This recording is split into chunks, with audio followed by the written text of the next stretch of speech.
I'll drop and speak a charm. Take the wind in your heart, and I wait from on your tongue. Should have been more. Yeah. And there's nothing to your side for you to recognize. The dawn is long ago.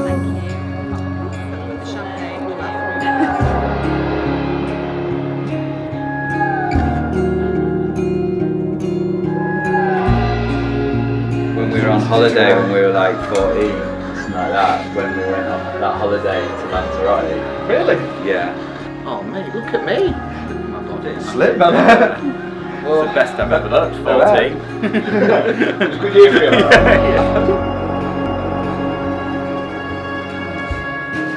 The lake will overflow, flood all I've ever known, break walls and sever bones. Now I hold it in my heart, just for you to fall apart. Stuck tall we'd ever grown. Burn the bed in the dreams I've never met. Those wishes were never forgotten. So burn the bed, I'll face the wind from my head. Those wishes were never forgotten.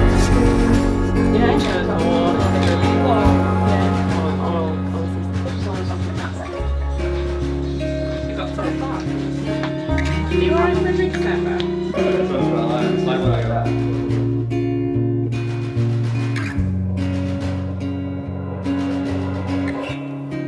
You'll drop for a new charm, put the thunder in my arms, hope for them to close.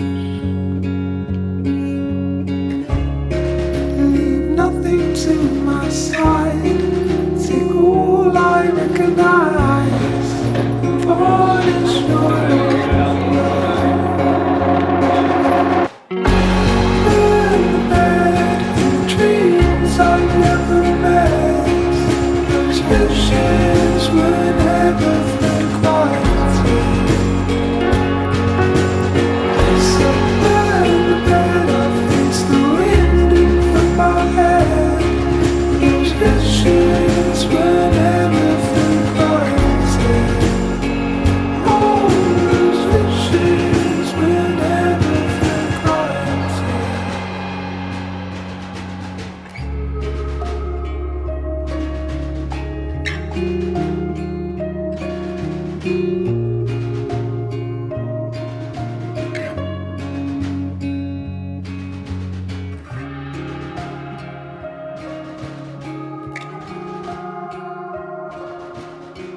Now, the purpose of marriage is that you may always love and care for and support each other through all the joys and sorrows of life. So why do Lee and Sarah want to get married? Well, in each other's company, they've found fulfillment and love, and they've drawn closer to each other, and they now wish to affirm that relationship. So do you, Lee, take Sarah here present to be your lawful wedded wife? Absolutely, I do.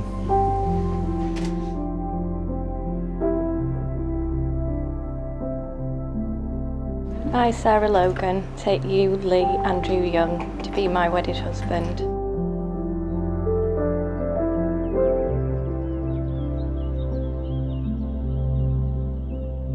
Sarah, I promise to give you my love and friendship, to laugh with you, to cry with you, to share all that I have with you, to respect you and to be faithful always. And these promises I make to you for the rest of my life. I am delighted, therefore, to declare you are now husband and wife, and you, sir, may kiss your beautiful bride.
Good afternoon, everyone, and welcome to Newton Hall to celebrate the marriage of Sarah and Lee.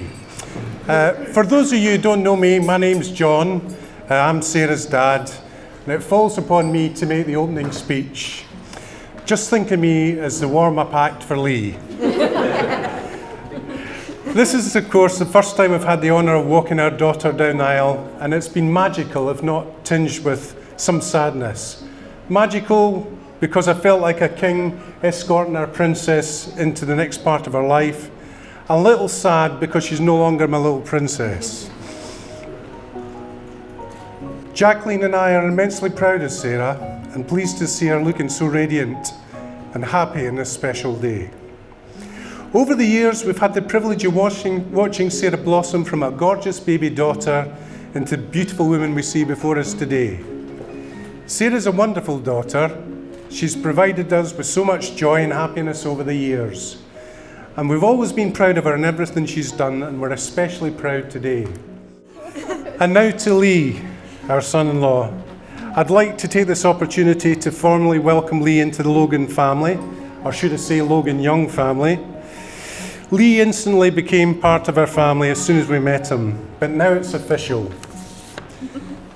We are definitely not losing a daughter, but gaining another son. Welcome to the family, Lee. And I have to say, Lee's one of the nicest men that I've ever met, and we're proud to have him in the family.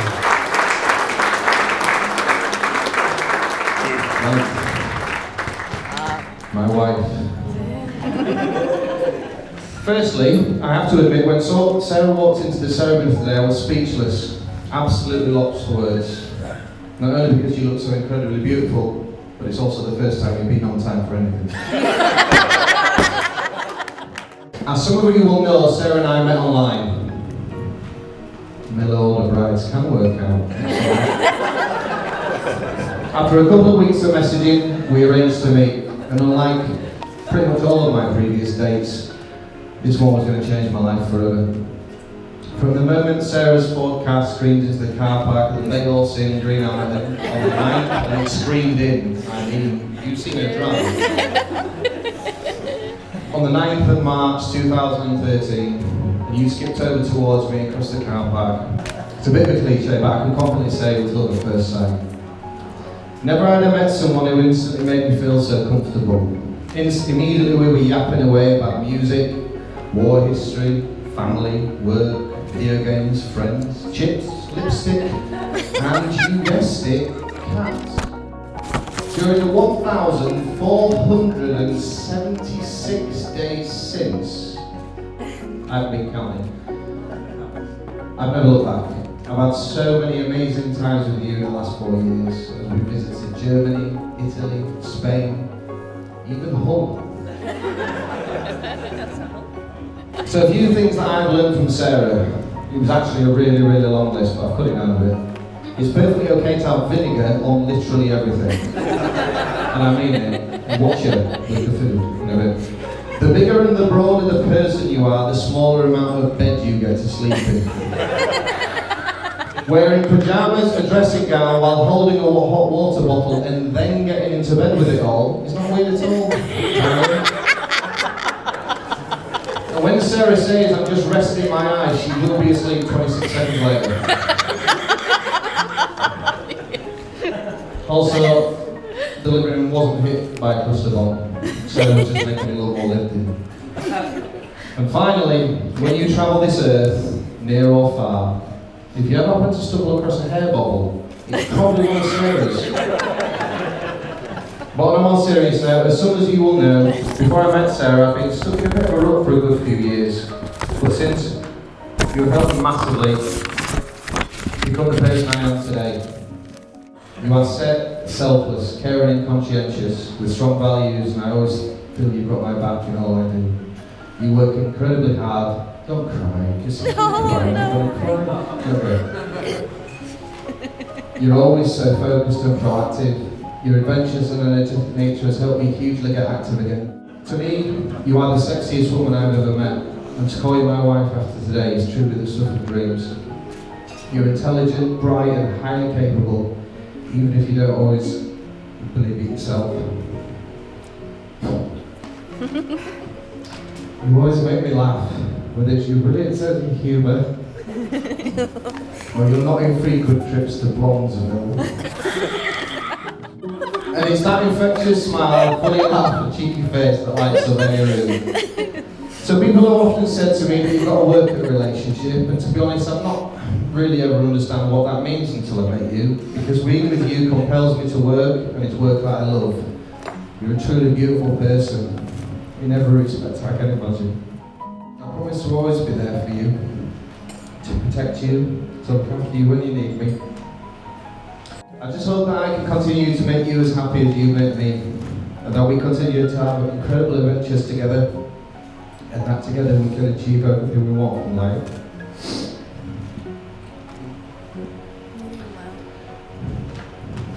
One day we'll be the old couple, eating chips on the seafront of Robin's Bay. That bit wasn't supposed to be funny. Happy and content that we've shared the very best of life together. So ladies and gentlemen, please be upstanding and raise a glass to my wife, Mr. Sarah Logan.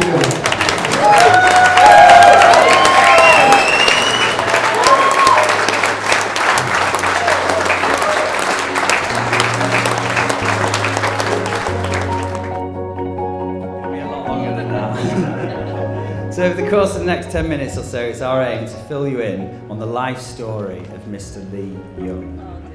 In an attempt to understand how he has possibly managed to find a member of the opposite sex, willing to dedicate the rest of her life to becoming his full-time carer.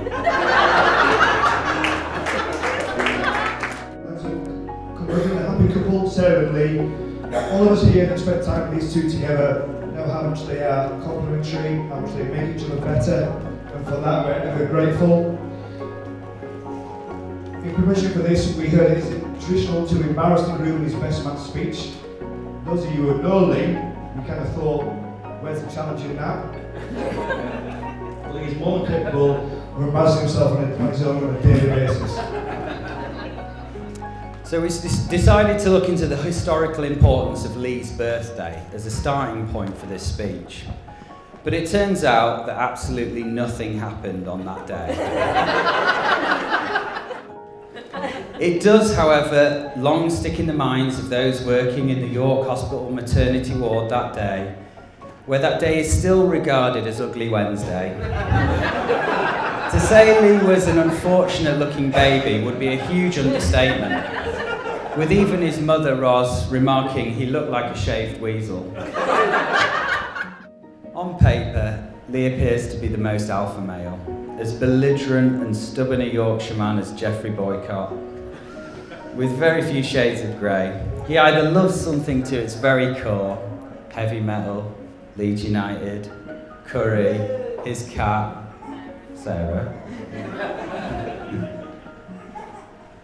or he will hate it forever, Man United, anything from outside Yorkshire. But the reality is he's quite a sensitive soul, with a quick wit and a brooding intellect.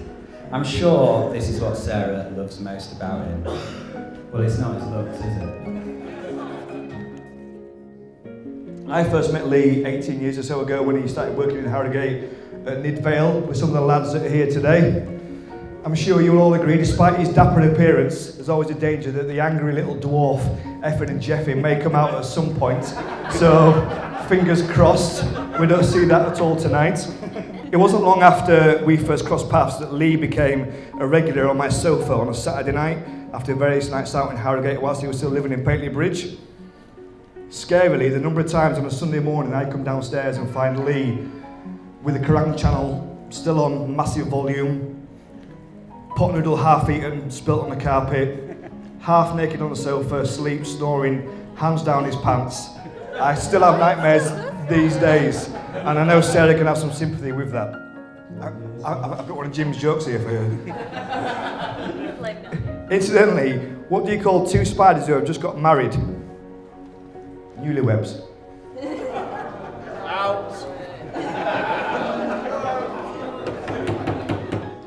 But seriously, a few words of advice. Always put each other's needs ahead of your own. Never forget you're a team working towards the same goals. Choose your battles, let the small things go. Appreciate each other every day. Always have each other's backs and always assume that the other person has the best intentions. And just remember, a successful honeymoon is like a good kitchen table. 4 legs and no drawers.